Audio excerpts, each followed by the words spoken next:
que esto de comunidad es interesante también pensarlo en este proceso de gestación que se está dando en los servicios, digamos, ¿no? Cómo construimos esa mini comunidad que es el servicio, ese equipo de salud que queremos componer y vamos construyendo una comunidad más colectiva entre los servicios de los apps hacia adentro de la red hospitalaria o de la red asistencial de la provincia, para después también dialogar con una comunidad más amplia que es a quien queremos acceder, asistir, colaborar, compartir. Digamos, me surgían esas reflexiones mientras ibas hablando, porque bueno, no nos tenemos que olvidar que nosotros también nos estamos construyendo en este proceso y bueno, también tenemos que ir siendo conscientes de este momento.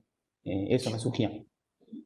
A mí me surge pensar esto de la deuda que me hizo mucho, me resonó mucho, ¿no? Pensar si estas instituciones y en su cultura institucional eh, se sienten como si esta deuda está implícita, ¿no? En realidad en la deuda con la comunidad, o si hay deuda, y, y qué tipo de deuda, si está saldada con la resolución una vez que las personas están ya dentro de un servicio y que lograron acceder, ¿no? Porque muchas veces la concepción es que la deuda se salda en el momento que uno presta un servicio de salud.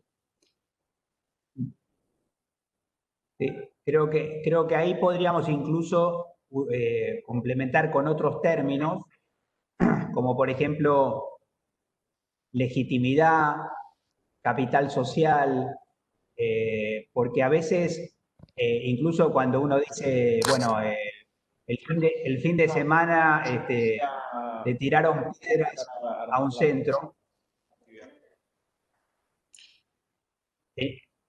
¿alguien iba a intervenir? No.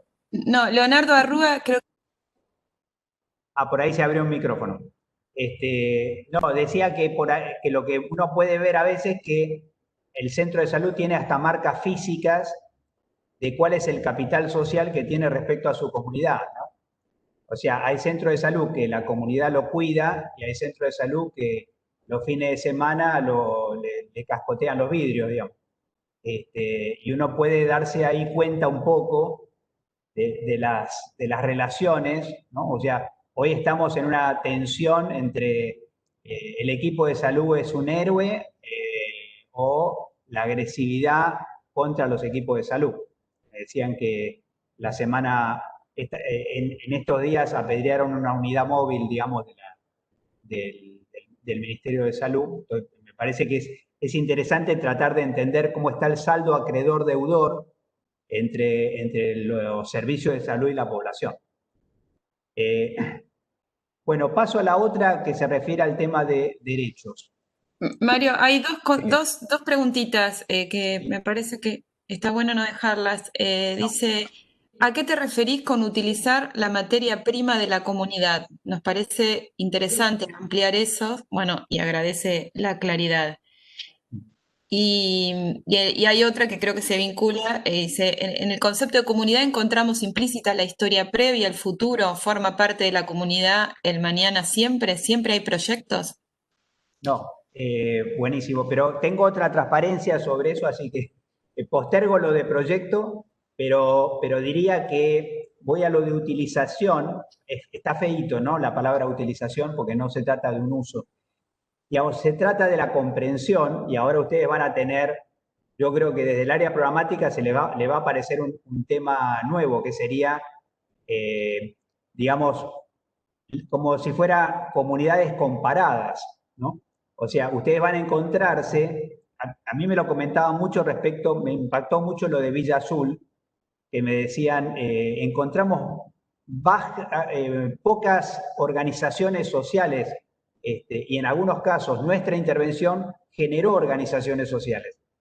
Es decir, que digamos, si nosotros queremos trabajar en atención primaria, sabemos que necesitamos trabajar con organizaciones. Hay comunidades súper organizadas, hay comunidades incluso que pueden tener liderazgos autoritarios, hay comunidades, pero hay también comunidades desligadas, digamos. Y entonces uno empieza a preguntarse, ¿es igual trabajar con una comunidad desligada, digamos, que con una comunidad, digamos, como articulada, como ligada? Y fíjense que yo estoy hablando, cuando metí la palabra ligada, y sigo sigo rescatando palabras. Ustedes saben que de ahí viene la palabra religión, ¿no? Porque la palabra religión viene de religare, ¿no? O sea, digamos, como un sistema de creencias que construye comunidad, digamos, que construye, digamos, vínculos, que construye densidad de relaciones. Y cuando, digamos, Moni El-Caim es un autor o una autora de terapia en redes, que por ejemplo cambió el pronóstico de las intervenciones en salud del adolescente, porque en vez de trabajar con el adolescente aislado, trabajaba con todo su grupo de pares. Entonces la intervención que hacía no era sobre consideraba al chico problema, digamos, o a la chica problema como el emergente de algo que pasaba en una red y se daba cuenta que la red te puede tirar para abajo o te puede tirar para arriba. Y entonces usaba lo comunitario como un espacio de intervención también terapéutica. Julieta, ¿estaba por decir algo o no? ¿O se abrió el micrófono? Yo al pasar transparencias no los veo a todos, así que Cintia, te agradezco que manejes lo del chat porque yo no veo el chat. Sí, sí, quédate tranquilo que yo estoy atenta. Vamos un poquito a derechos, ¿le parece? Primero, la palabra equidad, digamos, es una palabra que circula mucho en salud y mucha gente le parece livianita comparada con igualdad o comparada con justicia social, que son y no son sinónimos. Ahora, equidad no es una palabra livianita, digamos. Equidad significa, digamos, el perfeccionamiento de lo que es justo, ¿no? Quiere decir que incluso es más que la igualdad, porque la equidad también significa más a quien más necesita y, digamos, obtener más aporte de quien más puede aportar.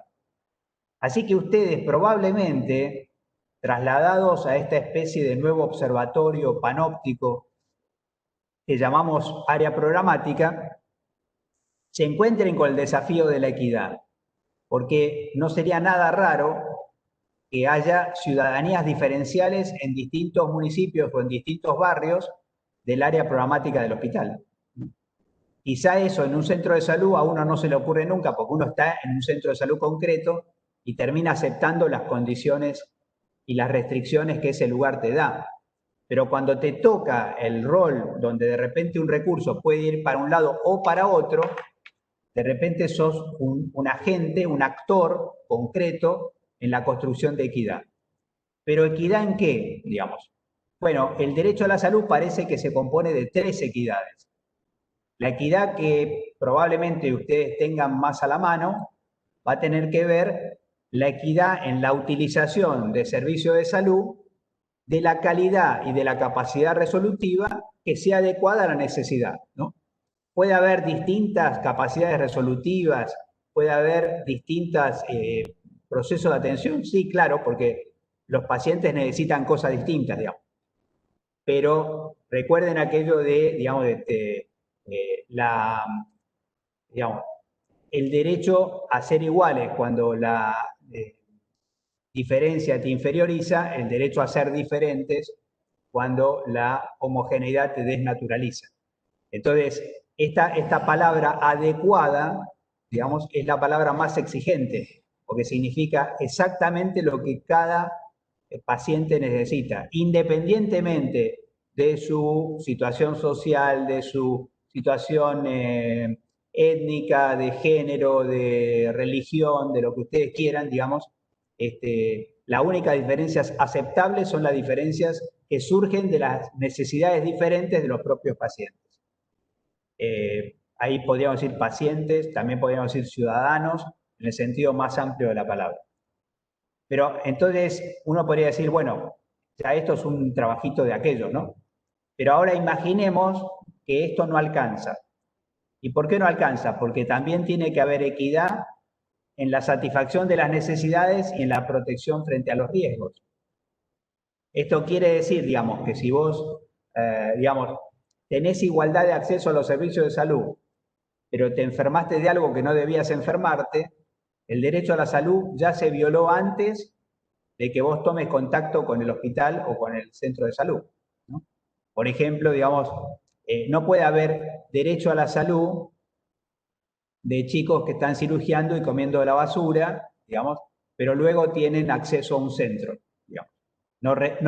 No compensa ni revierte el hecho, digamos, de el problema, el daño que ya se hizo, digamos, ¿no? O sea que el derecho a la salud ya se violó antes de entrar en contacto con un centro de salud.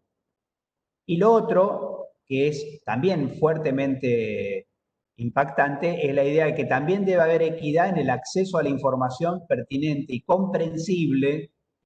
Comprensible, digamos, téngalo presente, porque son competencias de interculturalidad.